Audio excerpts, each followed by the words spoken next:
Hola, mi nombre es Larisa Yaciel Ortiz Vallejo y yo les voy a hablar sobre el manejo de residuos peligrosos biológico-infecciosos o normalmente conocido como RPBI por sus siglas. Bien, primero, para que un residuo sea considerado RPBI, este debe contener agentes biológico-infecciosos. Un agente biológico infeccioso va a ser cualquier organismo que sea capaz de producir una enfermedad. O sea que para esto requiere que el microorganismo tenga la capacidad de producir un daño. O sea que necesita un ambiente propicio y tener una vía de entrada para estar en contacto con una persona susceptible. Ok, los residuos que son considerados RPBI son la sangre y sus componentes en forma líquida, en fracciones celulares o acelulares. Los cultivos y cepas de agentes biológicos infecciosos, que normalmente son generados en procedimientos de diagnóstico e investigación. Patológicos como órganos o partes que se extirparon o se remueven durante necropsias, cirugías u otro tipo de intervención quirúrgica, siempre y cuando no se encuentren en formol.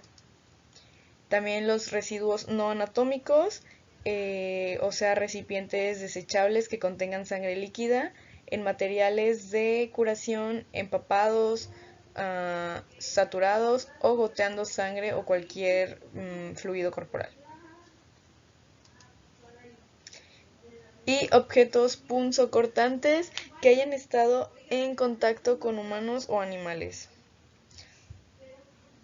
Y los que no son considerados RPBI, pues serían las torundas, gasas con sangre seca, como cuando te inyectan y te ponen el algodoncito con alcohol, material de vidrio que es utilizado en laboratorio, muchas veces, por ejemplo, los matraces, pipetas, eh, son reutilizables y, por ejemplo, las muestras de orina y excremento para análisis de laboratorio y pues tejidos o partes del cuerpo que estén en formol.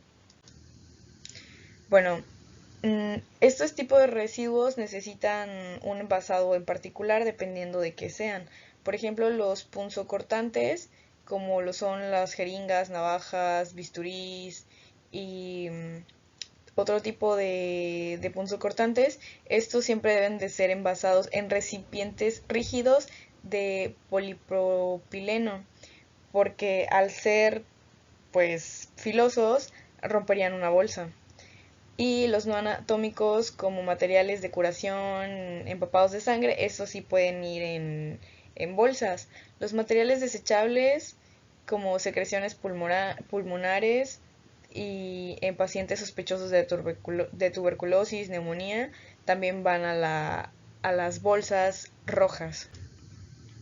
De ahí los patológicos como placentas, tejido humano, partes del cuerpo que no se encuentran en formol, también se van a las bolsas de plástico. También siempre y cuando sean sólidos. O sea, por ejemplo, si es muy líquido, pues no estaría bien que estuviera en una bolsa. Por ejemplo, la sangre líquida y sus derivados, que estos sí van a un recipiente hermético, puesto que es algo líquido. También las muestras de análisis y laboratorio, excluyendo la orina y el excremento, pues van a un recipiente hermético amarillo.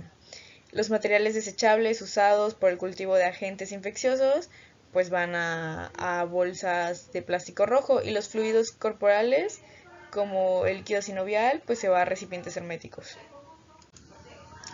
Y ya como conclusión, bueno, este es un tema que al menos yo ya conocía porque mis familiares trabajan en un hospital y yo he escuchado varias veces el término RPBI, así que yo sé que sí es algo importante, es algo con lo que tienes que tener cuidado y sobre todo por seguridad propia y de los demás, porque el que se va a infectar pues es la persona que lo está recogiendo, la persona que está cerca de, así que no es algo que se tiene que tomar a la ligera, siempre con precauciones y por algo están diseñadas estas reglas.